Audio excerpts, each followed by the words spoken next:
Let me recall, sir, and reiterate this government's effort over the past 5 years to alleviate the tax burden on small and medium income earners.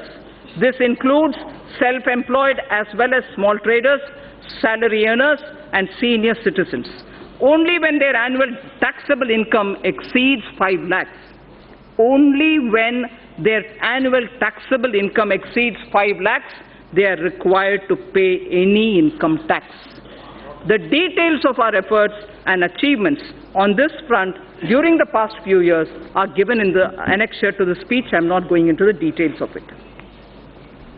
Speaker, sir, my tax proposals will aim to stimulate growth, incentivize affordable housing, and encourage startups by releasing the entrepreneurial spirit. It will also be geared towards promoting digital economy. I aim to simplify tax administration and bring greater transparency. So far as corporate tax is concerned, we continue with phased reduction in rates. Currently, a lower rate of 25% is only applicable to companies having annual turnover up to 250 crores. Currently, the lower rate of 25% is only applicable to companies having annual turnover of up to 250 crores. I propose to widen this to include all companies having an annual turnover of up to 400 crores. This will cover 99.3% of all the companies. Only 0.7% of companies will remain outside of this rate.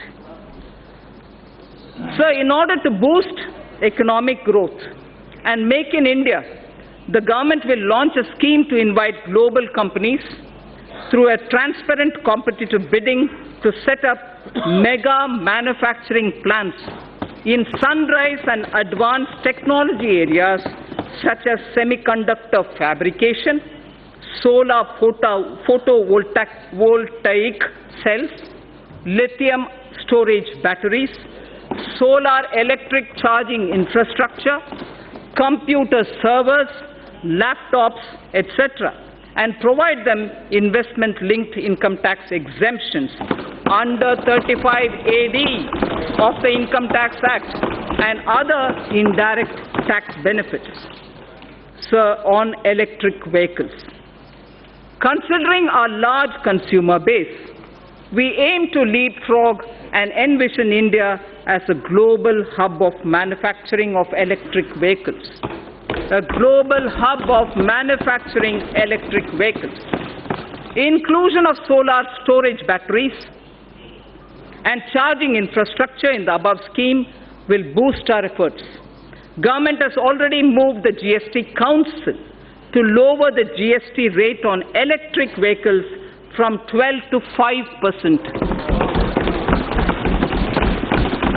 Also, to make electric vehicle affordable to consumers, our government will provide additional income tax deduction of 1.5 lakhs of rupees on the interest paid on loans taken to purchase electric vehicles. What does this mean?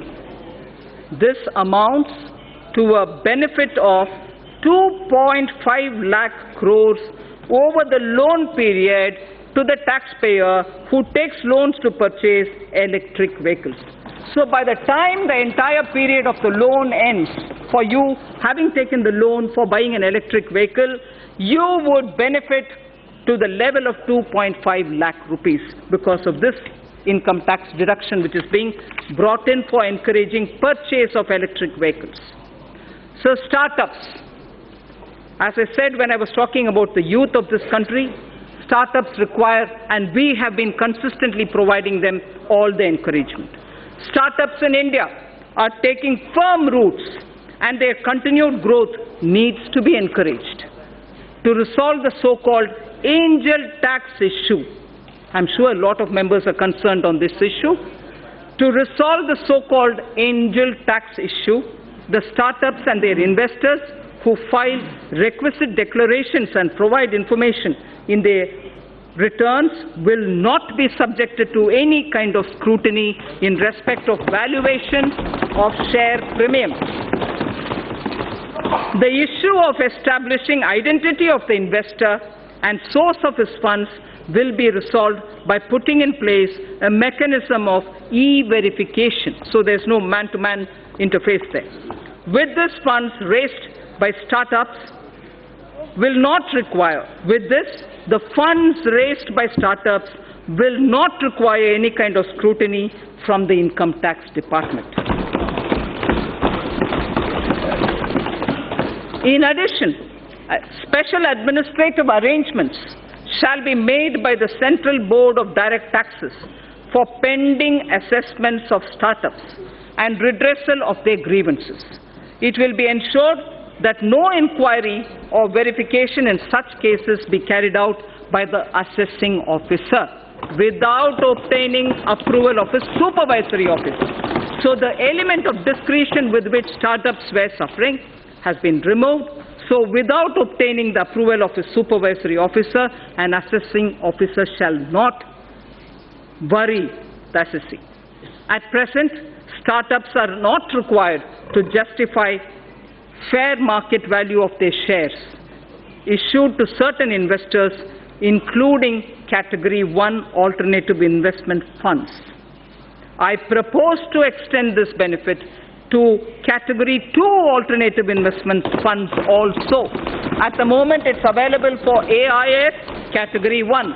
Now I expand this to include Category 2 AIS also.